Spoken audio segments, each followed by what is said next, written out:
Brothers వివాహాలు మరియు పండుగ వేడుకలకు సరికొత్త డిజైన్స్ తో అద్భుతమైన కలెక్షన్. మీకు బాగా ఇంట్రెస్ట్ కదా బిగ్ బాస్ కి వెళ్ళాలి, ఇంట్రెస్ట్ ఫేమ్ అన్ని బాగా ఇంట్రెస్ట్. ఫేమ్ నాకు ఇప్పుడు వచ్చిన ఫేమ్ చాలు, ఫేమ్ కోసం అలా ఏం కాదు. కానీ మీరు వెళ్ళి మీరు రాజుగారితో మాట్లాడకుండా ఆయనతో కష్టమేమో. చాలా కష్టమే, ఇది నా వీకెస్ట్. అసలు చాలా మూమెంట్ తలుచుకుంటేనే నాకు చాలా బాధ అనిపిస్తుంది. ఎందుకంటే శ్రీనివాస్ గారిని వదిలి నేను ఇన్ని రోజులు ఒక రోజు కూడా దూరంగా లేను. బయట బాగానే స్ట్రాంగ్గా ఉన్నారు, లోపలికి వెళ్ళంగానే ఎమోషనల్గా, అది కొన్నిసార్లు సింపతి అని చెప్పి కూడా బయట పోటరీ అవుతుంటుంది. బ్యాలెన్స్ చేసుకోవాలి, ఎమోషన్ని బ్యాలెన్స్ చేసుకుంటూ గేమ్ ఆడాలి. అదే కదా మరి రియాలిటీ షో బిగ్ బాస్. ఎవరైనా మాస్క్ పెట్టుకుని ఆడుతున్నట్టు అనిపిస్తుంది, అందరూ ఆడుతున్నట్టు అనిపిస్తుంది. ఎలాంటి విషయాల్లో మీరు కోపడుతుంటారు, ఎలాంటి విషయాల్లో మీరు ఎమోషనల్గా డౌన్ అవుతుంటారు? నాకు చాలా విపరీతమైన కోపం వస్తుంది యాక్చువల్గా. అసలు ఆ కోపాన్ని ముందు ఎలాగా అంచుకోవడానికి నేను ఒక ప్లాట్ఫామ్ అనుకుంటున్నాను. వైల్డ్ కార్డ్స్ కూడా లోపలికి వెళ్ళిన వెంటనే ప్రతిసారి ఎందుకు ఎక్కువ రోజులు సస్టైన్ అవ్వలేము, లోపల ఉండలేము, ఫస్ట్ వెళ్తే బాగుంది కదా అని అనిపించలేదు? అలా ఏం లేదు, వైల్డ్గా ఉంటాను కాబట్టి వైల్డ్ కార్డ్ అనుకుంటున్నాను. నా దగ్గర కావాల్సిన డబ్బు ఉందన్నారు అంటే, మీ డబ్బు ఉన్న వాళ్ళు అక్కడ బాత్రూమ్లు కడగమంటే బాత్రూమ్లు, గిన్నెలు కడగమంటే గిన్నెలు, కింద చూడమని చూడగలరా? అదే కొంచెం కష్టం అదే. కానీ శ్రీనివాస్ గారు దాన్ని కూడా నాకు మెంటల్గా ప్రిపేర్ చేశారు. మిమ్మల్ని నామినేట్ చేస్తే చేయనియండి, నేను అవుతున్నా వెళ్ళంగానే నామినేట్ చేస్తే హౌస్లో ఉండకూడదు, మాదిరి బయటే ఉండాలి అని అనుకుంటే ఓకే వచ్చేస్తాను 1 వీక్కి. హాయ్ హలో నమస్తే, నేను మీ anchor Shiva. Welcome to iDream media. ఈరోజు మన ముందున్న guest Bigg Boss season 9 contestant wild కార్డ్గా వెళ్ళబోతున్నారనమాట. మాధురి గారు ఈరోజు మనతో ఉన్నారు. తన జర్నీ గురించి, హౌస్లో అసలు ఈ సీజన్ చూస్తున్నారా, లోపలికి వెళ్ళాక ఏమైనా ప్లాన్లు వేసుకుంటున్నారా, ఎలా ఉండబోతున్నారు, ఏం చేయబోతున్నారు అనేది మనకు తెలియనివి తెలుసుకునే ప్రయత్నం అయితే చేద్దాం. హాయ్ నమస్కారం పెద్దవాళ్ళు, పూజ్యులు. ఎలా ఉంది ఎక్స్పీరియన్స్? అంటే మీకు లోపలికి వెళ్తున్న ఫీల్ అవన్నీ ఎలా ఉన్నాయి? బాగుంది, ఎక్సైట్మెంట్ తో ఉన్నాను నేను కూడా. మీకు బాగా ఇంట్రెస్ట్ కదా బిగ్ బాస్ కి వెళ్ళాలి, ఇంట్రెస్ట్ ఫేమ్ అన్ని బాగా ఇంట్రెస్ట్. ఫేమ్ నాకు ఇప్పుడు వచ్చిన ఫేమ్ చాలు, ఫేమ్ కోసం అలా ఏం కాదు. కానీ ఇంట్రెస్ట్ అంటే ఒక ఫోన్ లేకుండా, సరిగ్గా ఫుడ్ లేకుండా, సోషల్ మీడియాతో సంబంధం లేకుండా, రోజు డే ఏది తెలియకుండా మన పర్సన్స్ కి దూరంగా ఒక experience, different type of experience. So ఈ ఎక్స్పీరియన్స్ ని ఒకసారి లైఫ్ లో ఫేస్ చేయాలని అయితే ఉంది. అంటే నార్మల్గా మీ ఇంటర్వ్యూస్లో కానీ, మీరు కానీ, మీ రాజా గారు కానీ ఇంటర్వ్యూస్ ఇచ్చేటప్పుడు ఒకరు వదిలి ఒక్క నిమిషం కూడా ఉండలేను అన్నట్టు మీరు చాలా ఇంటర్వ్యూస్లో చెప్పడం జరిగింది కదా. అని మీరు వెళ్ళి మీరు రాజాగారితో మాట్లాడకుండా ఆయనతో కష్టమేమో. చాలా కష్టమే, ఇది నా వీకెస్ట్. అసలు చాలా మూమెంట్ తలుచుకుంటేనే నాకు చాలా బాధ అనిపిస్తుంది. ఎందుకంటే శ్రీనివాస్ గారిని వదిలి నేను ఇన్ని రోజులు ఒక రోజు కూడా దూరంగా లేను. తను కూడా చూసుకోవడానికి ఎవరు లేరు నేను తప్పితే. సో ఇవన్నీ కొంచెం కష్టమే, అందుకనే ముందు నేను వెళ్ళలేదు. కానీ మళ్ళీ శ్రీని గారు ఎందుకు ఈ అవకాశాన్ని వదులుకోవాలి, నీకు వచ్చిన అవకాశాన్ని వెళ్ళు, నేను పర్వాలేదు ఉండగానే సపోర్ట్ చేస్తాను అని చెప్పి నన్ను కొంచెం మోటివేట్ చేసి పంపిస్తున్నారు. అంటే చాలా మంది కంటెస్టెంట్లు నేను చూసాను అనమాట, ఎవ్రీ సీజన్ లోపల అంటే బయట బాగానే స్ట్రాంగ్గా ఉన్నారు అంటారు, లోపలికి వెళ్ళంగానే ఎమోషనల్గా డౌన్ అయిపోయి అయ్యో మన రాజా గారిని మిస్ అయిపోతున్నాను అని చెప్పడం కానీ, లేకపోతే మా పేరెంట్స్ని మిస్ అయిపోతున్నాను, నాకు కావాల్సిన వాళ్ళని మిస్ అయిపోతున్నాను అని చెప్పి ఎమోషన్ అవ్వడం జరుగుతూ ఉంటుంది.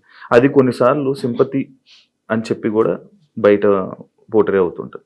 లైక్ అలా మీరేమైనా మిస్ అయ్యి దీని గురించి ఎమోషనల్గా ఏడవడం అలాంటివి ఏమైనా జరుగుతాయా? అలా ఏం లేదు. సింపతి, ఎమోషన్ అంటే ఏదైనా ఒక మూమెంట్లో మనం గుర్తొస్తే బాధపడవచ్చు, కానీ ఆ మూమెంట్ వల్ల గేమ్ డిస్టర్బ్ చేసుకొని ఆ మూమెంట్ వల్ల మనం వెళ్ళిన మోటివ్ మర్చిపోతే వెళ్ళడం కూడా వేస్ట్. బ్యాలెన్స్ చేసుకోవాలి, ఎమోషన్ ని బ్యాలెన్స్ చేసుకుంటూ గేమ్ ఆడాలి. అదే కదా మరి రియాలిటీ షో బిగ్ బాస్. ఇక్కడ మీతో మాట్లాడుతుంది చాలా స్ట్రాంగ్గా, వెల్ ప్రిపేర్డ్గా, లైక్ ఇలా ఉండాలి అన్నట్టు ఉన్నది. మీతో ఏమి ప్లాన్ చేసుకున్నారా? అది ఏం ప్లాన్ చేసుకోవాలి? ఇప్పుడు మీరు చెప్పండి, మీరు ఒక బిగ్ బాస్ కంటెస్టెంట్ కదా, ఏం ప్లాన్ చేయాలి? మీకు బేసిక్ గా ఆ ప్లానింగ్స్ ఏమి ఉంటాయి నాకు తెలియదు. అంటే రియాలిటీ షోలో రియలిస్టిక్ గా ఉండాలని నేను అనుకుంటున్నాను.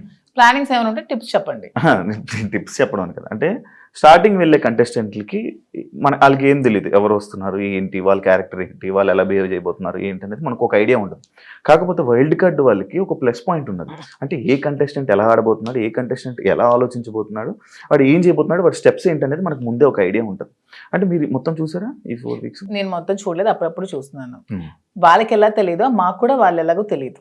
నాకు వాళ్ళ పేర్లు ఇప్పుడు తెలుసు అంతే, అంతకుమించి నాకు తెలియదు. అందులో మాస్కులతో ఆడినప్పుడు వాళ్ళు ఎప్పుడు ఎలా మారుతారో కూడా ఎవరికీ తెలియదు. ఈ రోజు ఇలా ఉండొచ్చు, రేపొద్దున ఇంకొకలా ఉండొచ్చు. ఒక రోజు ఒకలా గేమ్ ప్లాన్ ఉంటుంది వాళ్ళు, ఇంకో రోజు ఇంకోలా ఉంటుంది. సో ఆ స్ట్రాటజీ కూడా కంప్లీట్ గా మనకు తెలియదు, తెలుస్తుంది అనేది అపోహ, అంతే కదా. ఈ రోజు మీ గేమ్ ప్లాన్ ఒకలా వాళ్ళు ప్లాన్ చేసుకోవచ్చు, నెక్స్ట్ మూమెంట్ కి వాళ్ళు మారొచ్చు, ఇలా కాదు నేను ఇంకోలా ఆడాలని మారొచ్చు. సో ఒకే స్ట్రాటజీ మెయింటైన్ అవ్వదు కదా. అంటే లైక్ మాస్క్లు అని చెప్పి అన్నారు కాబట్టి ఎవరైనా మాస్క్ పెట్టుకుని ఆడుతున్నట్టు అనిపిస్తుంది? అందరూ ఆడుతున్నట్టు అనిపిస్తుంది, ఎవరు జెన్యున్ లేదని అనిపిస్తుంది. మీరు వెళ్ళాక మిమ్మల్ని కూడా మాధురి గారు ఎందుకో మాస్క్ వేసుకొని ఆడుతున్నారు అని అంటే మీరేం? నేను వచ్చాక క్వశ్చన్ చేస్తే ఆన్సర్ నేను చెప్తాను, మీకు అలా అనిపిస్తే. నేను వెళ్ళిన తర్వాత మీకు నేను ఏమైనా మాస్క్ వేసుకున్నట్టు అనిపిస్తే, వచ్చిన తర్వాత మీరు ఇదే క్వశ్చన్ మీకు ఉంటే అప్పుడు ఆన్సర్ చేస్తాను. మిమ్మల్ని ఎప్పుడు ఇంటర్వ్యూలో తప్ప బయట మీ గురించి తెలియదు, మీ ఎమోషన్స్ గురించి తెలియదు. ఎలాంటి విషయాల్లో మీరు కోపడుతుంటారు, ఎలాంటి విషయాల్లో మీరు ఎమోషనల్ గా డౌన్ అవుతుంటారు? నాకు చాలా విపరీతమైన కోపం వస్తుంది యాక్చువల్గా, చాలా అంటే చాలా కోపం. అసలు ఆ కోపాన్ని ముందు ఎలాగా అంచుకోవడానికి నేను ఒక ప్లాట్ఫామ్ అనుకుంటున్నాను. శ్రీనివాస్ గారు చాలా చెప్తున్నారు, చెప్పి పంపిస్తున్నారు. చాలా కోపం, అక్కడ ఏదైనా ఒక అన్యాయం జరుగుతోంది, అక్కడ తప్పు జరుగుతోంది, అది బాగాలేదు, అలా చేయకూడదు అలా అనే మూమెంట్ నాకు అనిపించినప్పుడు నాకు చాలా అసలు ట్రిగ్గర్ అయిపోతాను, చాలా కోపం వచ్చేస్తుంది. అంటే ఎవరైనా ట్రిగ్గర్ చేసి ఈజీ, అది మీ వీక్నెస్ కదా. నేను ఎవరైనా ట్రిగ్గర్ చేస్తే ట్రిగ్గర్ అవ్వను, నాకు అది నచ్చకపోతే ట్రిగ్గర్ అవుతాను. అదే మీకు నచ్చని పనులు ఎవరో చేస్తారు, మరి వీక్నెస్ అవుతుంది కదా, అలా ప్రతిసారి ట్రిగ్గర్ అయిపోతుంది. ట్రిగ్గర్ అయ్యి వాళ్ళకి చెప్తాను, అది చేయకూడదు, మీరు ఇలా చేయండి, ఇది కరెక్ట్ కాదు, కరెక్ట్ చేసుకోండి అని చెప్తాను. వింటే ఓకే, వినకపోతే ఇంకా వాళ్ళ ఇష్టం. అండ్ ఇంకొకటి, చాలా మంది సీజన్స్లో అంటే మీ ఏజ్ కేటగిరీ గ్రూప్ ఉన్న పీపుల్ ఫాస్ట్గా ఎలిమినేట్ అయిపోయి వచ్చేసే ఛాన్సెస్ ఎక్కువ అనమాట. అది కాకుండా వైల్డ్ కార్డ్స్ కూడా లోపలికి వెళ్ళిన వెంటనే ప్రతిసారి అంటే ఎందుకు ఎక్కువ రోజులు సస్టైన్ అవ్వలేము, లోపల ఉండలేము అని బయటకు వచ్చేసే కానీ ఆ భయంతో ఎందుకు యాక్సెప్ట్ చేయడం, ఫస్ట్ వెళ్తే బాగుంది కదా అని అనిపించలేదా? అలా ఏం లేదు, వైల్డ్ గా ఉంటాను కాబట్టి వైల్డ్ కార్డ్ అనుకుంటున్నాను. అది అర్థమవుతుంది వైల్డ్ ఉంటారని. దాంట్లో ఎందుకు అంటే మీ ఏజ్ మేము గెలవకూడదా, మేము ఆడలేమన్నా, మీ ఒపీనియన్ ఎందుకు, మమ్మల్ని సపోర్ట్ చేయరా పబ్లిక్ సపోర్ట్ చేస్తారు అంటే నేను ఆ విధంగా మీరు అన్నారు కదా, మీ ఏజ్ వాళ్ళు వచ్చేస్తారు, మీ ఏజ్ వాళ్ళు త్వరగా వెళ్ళినట్టు. అది అనేది జనాలు ఒక ఒపీనియన్, జనాలకి ఒక ఒపీనియన్ అలా ఉండిపోయింది. ఎందుకు ఉండిపోయింది అంటే అది ఎందుకు నాకు అర్థం కాదు. ప్రతిసారి ఆ సీజన్ లో అలా జరగడం వల్లేమో, ప్రతి సీజన్స్ లో అలా జరగడం వల్లేమో. మేము సరిగ్గా గేమ్ ప్లే చేయలేమా, మేము సరిగ్గా స్ట్రాటజీ ప్లాన్ చేయలేమా, మేము ఫిజికల్ గేమ్స్ ఆడలేమా, మేము అన్ని 100% పర్ఫెక్ట్ గా ఇచ్చినప్పుడు మమ్మల్ని మేమే ఎందుకు ఎలిమినేట్ అవుతామని అనుకోవాలి. అంటే ఇప్పుడు మీకు అంటే లైక్ ఇంత బిఫోర్ ఇంటర్వ్యూలో చూసాను, నాకేమో డబ్బుకు అంత పెద్ద కరువు ఏం లేదు, నా దగ్గర కావాల్సినంత డబ్బు ఉందన్నారు. అంటే మీ డబ్బు ఉన్న వాళ్ళు అక్కడ బాత్రూమ్లు కడగమంటే బాత్రూమ్లు, గిన్నెలు కడగమంటే గిన్నెలు, కింద తోడమని తొడగలరా? అదే కొంచెం కష్టం. అదే ఇలాంటి విషయాలు ఉంటాయి కదా, అలా దానికోసం అడిగాను క్వశ్చన్. కానీ శ్రీనివాస్ గారు దాన్ని కూడా నాకు మెంటల్ గా ప్రిపేర్ చేశారు, అంటే ఏ సిచ్యువేషన్ లో కూడా ఇలా ఉంటాయి. ఇక్కడికి వచ్చాక కడిగిద్దామనా? నేను అసలు చీపురు పట్టుకుంటేనే అతను చూడలేరు. అదే మరి ఇప్పుడు అక్కడ అలా ఉంటాయి. అది కాకుండా మిమ్మల్ని అనరాని మాటలు అంటుంటారు. నాకు ఇష్టమైనది, నాకు వంట వచ్చు కదా, నేను వంట చూస్ చేసుకుంటాను, వాళ్ళకి చేయమని. అంటే మీకు నచ్చింది ఎవరు కదా, అది బిగ్ బాస్, అది బిగ్ బాస్ రిక్వెస్ట్ చేసుకుంటాను. మంచిగా మాట్లాడా. మీ జర్నీ నేను తెలుసుకోవాలనుకుంటున్నాను. లైక్ అన్ని ఇంటర్వ్యూస్లోనే లైక్ ఏదో అంటే ఇప్పుడు జరుగుతున్న ట్రెండింగ్ టాపిక్స్ ఇది, కానీ మీ జర్నీ ఏంటి, మీ ఎమోషనల్ స్టోరీ ఏంటి, అసలు మీ ఫస్ట్ నుంచి ఎలా ఇక్కడ దాకా ఇలా రావడానికి కారణాలు ఏంటి? నా జర్నీ కావాలంటే మీరు యూట్యూబ్లో ఓపెన్ చేస్తే మొత్తం జర్నీ వచ్చేస్తుంది, అది మ్యాటర్ చూసుకోండి. తర్వాత నా జర్నీ తెలియని ఆంధ్ర కానీ తెలంగాణ కానీ ప్రజలు ఎవరూ లేరు, అందరికీ తెలుసు. ఓకే, చిన్నప్పటి నుంచి నాకు బాగా స్పోర్టివ్ స్పిరిట్ ఎక్కువ, నాకు మంచి లీడర్షిప్ క్వాలిటీస్, చిన్నప్పటి నుంచే కాలేజ్ డేస్ నుంచే మంచిగా లీడర్షిప్ క్వాలిటీస్ ఉండేదాన్ని, లీడర్షిప్ క్వాలిటీస్ మెయింటైన్ చేసేదాన్ని. ఆ క్వాలిటీస్తో ఉన్న నన్ను మా నాన్నగారు కొంచెం ఆర్థోడాక్స్ కాబట్టి నాకు 19 yearsకే మ్యారేజ్ చేశారు. ఇంటర్మీడియట్ లో మ్యారేజ్ అయింది, సెకండ్ ఇయర్ లో. మ్యారేజ్ అయ్యాక కూడా నేను కొద్ది రోజులు ఫారెన్ వెళ్ళి షిప్ లో ఉండి, నాకు ఇండియా అంటే అభిమానం కాబట్టి ఇండియాలోనే ఉండాలని డిసైడ్ అయిపోయి నేను ఇండియాకే వచ్చేసి మళ్ళీ స్టడీస్ కంప్లీట్ చేసి నా డిగ్రీ కంప్లీట్ చేశాను. కంప్లీట్ చేసి అప్పటికే మా ఇద్దరికి కంపాటబిలిటీ సరిగ్గా లేనందువల్ల నేను ఇంకా నాకంటూ ఒక ఇండిపెండెంట్గా బతకాలని నిర్ణయించుకొని పెట్రోల్ బంక్స్ అవి స్టార్ట్ చేశాను, రియల్ ఎస్టేట్ చేశాను, కన్స్ట్రక్షన్ చేశాను. సో ఆ ఫీల్డ్లో ఉండేదాన్ని. ఇంకా కొంచెం మైండ్ డీవియేషన్కి డాన్స్ క్లాసెస్ ఫ్రీగా చెప్పాను. ఫ్రీగా చాలా మందికి, వేల మంది పిల్లలకి, విద్యార్థులకి ఫ్రీగా డాన్స్ నేర్పించాను. భరతనాట్యం, లేడీస్కి కోలాటం డాన్స్ అవి నేర్పించాను. చాలా సోషల్ యాక్టివిటీస్ చేశాను. ఇవన్నీ యాక్టివిటీస్ చూసి గమనించి నన్ను పాలిటిక్స్లోకి ఇన్వైట్ చేశారు. ఇన్వైట్ చేశాక పాలిటిక్స్లో కూడా చాలా యాక్టివ్గా పార్టిసిపేట్ చేశాను. బాగా తిరిగేదాన్ని, బాగా ప్రజలతో ఇంకా కొంచెం మమేకమై తిరిగినప్పుడు నాకు వస్తున్న ఫేమ్ని, నా పడుగుతున్న గ్రాఫ్ని తట్టుకోలేక నా పార్టీలో ఉన్న చాలా మంది నన్ను తొక్కాలని చూశారు. ఆ సిచ్యువేషన్లోనే చాలా నన్ను బ్యాట్ చేయాలని ట్రై చేశారు. ట్రై చేసినప్పుడు నా పరిస్థితులు కూడా బాగాలేనందువల్ల, నేను దూరంగా ఉండడం వల్ల, శ్రీనివాస్ గారు కూడా ఇదే సిచ్యువేషన్లో దూరంగా ఉండడం వల్ల మా ఇద్దరం ఒకటై పెళ్లి చేసుకుందాం. తర్వాత లైఫ్ లీడ్ చేస్తాం. తర్వాత బిజినెస్ పెట్టాం. చాలా మందికి జాబ్స్ ఇస్తున్నాం. చాలా మందికి ఫుడ్ పెడుతున్నాం. లైఫ్ లీడ్ చేస్తాం. ఇది నా స్టోరీ. ఇంత ఫాస్ట్ ఎందుకంటే స్లో మరి ఇంకా 1000 మందికి ఉద్యోగాలు ఇవ్వాలని నా కళ. త్వరలో నెరవేర్చాలని భగవంతుని కోరుకుంటున్నాను. హైదరాబాద్ లో ఇంకొన్ని బ్రాంచ్లు పెడుతున్నాను. వైజాగ్ లో నా బ్రాంచ్ స్టార్ట్ చేస్తున్నాము. సో ఇలా ఇంకొంచెం ముందుకు వెళ్తూ ఇంకొంతమందికి ఉపాధి కల్పిస్తూ లైఫ్ లీడ్ చేయాలనేది నా కోరిక. మీ జర్నీకి బిగ్ బాస్ జర్నీకి సంబంధం ఏంటి? నా జర్నీ చూసి నచ్చి బిగ్ బాస్ కి రమ్మని ఇన్విటేషన్. ఏం చెప్పారు జర్నీలో? ఎవరు చెప్పాలి? అడుగుతారు కదా కొన్ని. నాకు ఎవరు అడగలేదు. వాళ్ళు చూసి నా దగ్గర అదే లైక్ అదే వదిలేండి. మీ జర్నీకి, ఇప్పుడు బయట ఉన్న జర్నీకి బిగ్ బాస్ జర్నీకి ఏంటి? బిగ్ బాస్ జర్నీ చేసాక తెలుస్తుంది బయట ఉన్న జర్నీకి. ఇంకా జర్నీ చేయలేదు, వెళ్తున్నాను కదా. మరి నేను జర్నీ చేస్తుంది, మీరు వెళ్తారు. మీరు గోవా వెళ్ళి వచ్చారు బాబు, మీరు మీ గోవాలో ఎలా ఉంటుందో తెలుస్తుంది. నేను ఇంకా వెళ్ళలేదు కదా, నేను జర్నీ చేసి వచ్చాక అప్పుడు చెప్తాను. డిఫరెంట్ కదా. ఇప్పుడు మీ పొలిటికల్ బ్యాక్గ్రౌండ్ అంటే బయట ఉన్నదానికి డిఫరెంట్, అంటే బిగ్ బాస్ లో ఉన్న కంటెస్టెంట్ ఆ గేమ్ అంతా డిఫరెంట్. అదే శివ గారు, అక్కడికి వెళ్ళి ఎక్స్పీరియన్స్ చేసి వచ్చిన తర్వాత అప్పుడు మళ్ళీ మనం ఇంటర్వ్యూ చేసుకున్నప్పుడు నా పొలిటికల్ లైఫ్ ఇది, నా బిగ్ బాస్ లైఫ్ ఇది అని చెప్పడానికి ఉంటుంది. ఇంకా నేను ఎక్స్పీరియన్స్ చేయలేదు. లేడీస్ అనగానే లైక్ గొడవలు ఎక్కువ. ఎందుకు గొడవలు ఎక్కువ? లేడీస్ అంటే మీకు ఎలా కనిపిస్తున్నాం మేము గొడవలు ఎక్కువ? మీకు లేడీస్ అంటే గొడవలే కనిపిస్తుంది.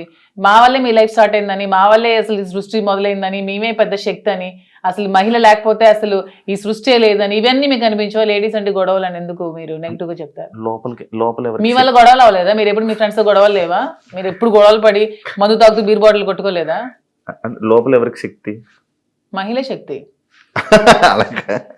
అంటే మీ అబ్బాయిలకి మేమే శక్తి అది అన్న, లోపల ఎవరికైనా శక్తిగా ఉండాలనుకుంటున్నారా?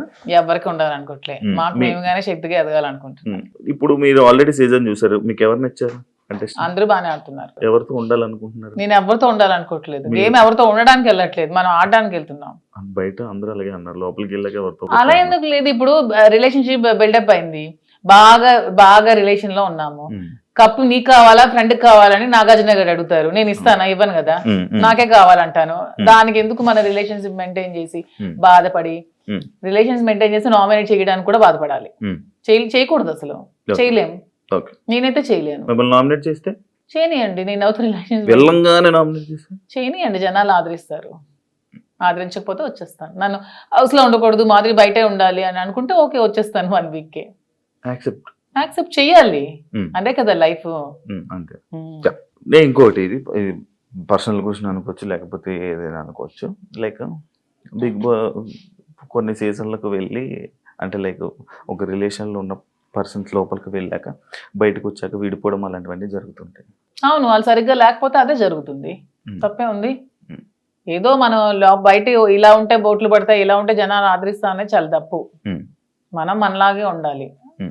ఆబ్వియస్లీ కంపాటబిలిటీ కుదరకపోతే, వాళ్ళు రాంగ్ గా ఉంటే విడిపోవచ్చు, తప్పే ఉంది. రివ్యూస్ చూస్తుంటారా బయట?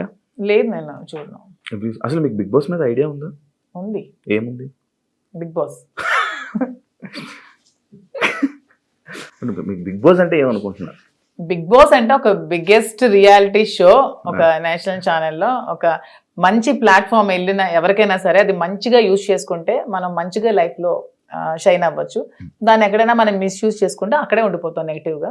సో యూజ్ చేసుకునే విధానం బట్టి ఉంటుంది. ఒక మంచి ప్లాట్ఫామ్ వాళ్ళు కలిగించినప్పుడు మనం మంచిగా ఆడి మంచిగా జనాల ఆదరణ సంపాదించుకొని బయటకు వచ్చా కూడా దాన్ని మంచిగా యూజ్ చేసుకొని మనం ఇంకొంచెం స్థానానికి ఎదగొచ్చు అని నేనైతే అనుకుంటున్నాను. మంచిగా ఆడడం అంటే మనం జెన్యున్ గా ఉండాలి. మీరు అన్నట్టు అవేవి కాకుండా జెన్యున్ గా ఉండాలి. మీరు జెన్యున్ అనుకుంటారు కానీ బయట అలా అందరూ అనుకోరు కదా. అనుకుంటే ఆదరిస్తారు, అనుకోకపోతే 1 week లోనే పంపిస్తారు. బయట ఒకవేళ మీకు నెగిటివ్ అయినా యాక్సెప్ట్ చేస్తారా? నెగిటివిటీని నేను ఎక్స్ప్లెయిన్ చేసుకోగలను. ఏదైనా మా రిలేషన్షిప్ ఎలా ఎక్స్ప్లెయిన్ చేసుకొని చెప్పాను, అది కూడా ఎక్స్ప్లెయిన్ చేసుకుంటాను. మీ జర్నీ గురించి మీ గురించి ఏమైనా ఆడియన్స్ చెప్పాలనుకుంటున్నారా వెళ్ళే ముందు? 100% నాకు ఈ ప్రజలే నన్ను ఇంత ఈ స్థానానికి తీసుకొచ్చారు. Hmm. నన్ను ప్రజలే ఆదరించారు. మీ ఆధారంతోనే నాకు ఈరోజు బిగ్ బాస్ అవకాశం వచ్చింది. మీ ఆధారంతోనే నేను హౌస్ లోకి వెళ్తున్నాను. అదే విధంగా మీ సపోర్ట్ నాకు ఇంకొంచెం ముందుకెళ్తూ నాకు ఇంకొంచెం మీరు ముందుకు నడిపించాలని కోరుకుంటున్నాను. మీరు టాస్క్లు ఆడగలరా? ఎందుకు ఆడలేను? మీకు అంత వీక్ గా కనిపిస్తున్నాను. అంటే ఒక ఉమెన్ మదర్ అంటే టాస్క్లు ఆడలేదా? నేను అలా అనలేదండి. టాస్క్లు సంజన గారు కూడా ఆడుతున్నారు కదా, లైక్ అలా అదే. మీరు ఓకేనా?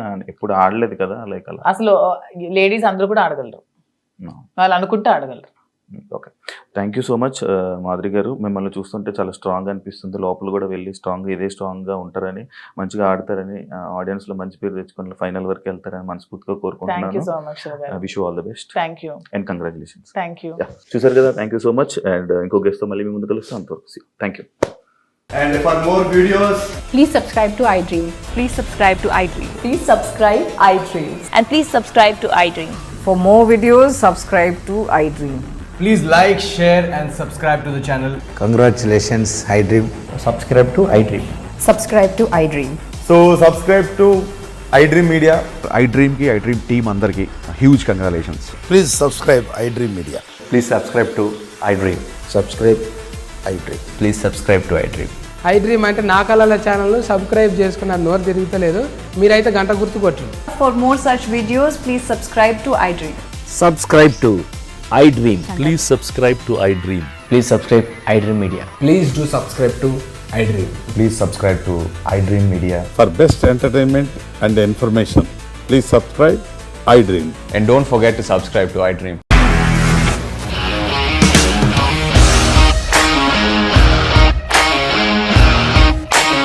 ఇండస్ట్రీలో కమిట్మెంట్ ఇష్యూస్ వస్తే నీకు కూడా వచ్చినట్టు? మార్నింగ్ తీసుకెళ్ళాడంటే కొట్టి పడేశాడు.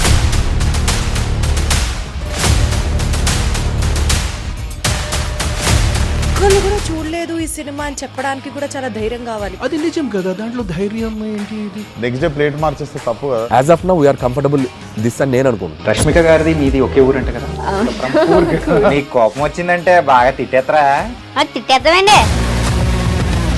నిజంగా గేమ్ ని ఎలా చేంజ్ చేయగలిగారు? APSFC వాళ్ళకి 6 నెలల్లో నేను 6 లక్షలు కట్టా. బిజినెస్ చేయాలనుకుంటే it is as difficult as riding a tiger.